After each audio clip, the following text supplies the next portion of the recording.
नमस्कार. माझं नाव मिताली सेठी आहे. मैं जिल्हाधिकारी नंदुरबार आहे. जिल्हा कौशल्य विकास डिपार्टमेंट नंदुरबार, उत्तर महाराष्ट्र विद्यापीठ जळगाव व जीटीपी कॉलेज नंदुरबार यांचे संयुक्त विद्यमानाने 21 फरवरी 2025 ला पंडित दीनदयाल उपाध्याय रोजगार मेळाव्याचं नियोजन आम्ही केलंय. यामध्ये जळगाव, नाशिक, नंदुरबार, गुजरात, पुणे इथली भरपूर कंपनी जवळपास 800 ते 1000 नोकरीसाठी मुलाखत घेणार आहे.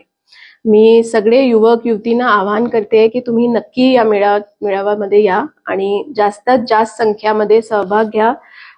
खूप सुंदर आणि चांगली कंपनीज यामध्ये सहभाग घेणार आणि तुमची मुलाखत जर चांगली झाली तर तुम्हाला सगळ्यांना खूप चांगली एक नोकरीची संधी मिळू शकते. तुम्हाला सगळ्यांना तिथे आम्ही भेटू आणि डेफिनेटली सर्वांनी या मेळाव्यामध्ये यायचंय. धन्यवाद.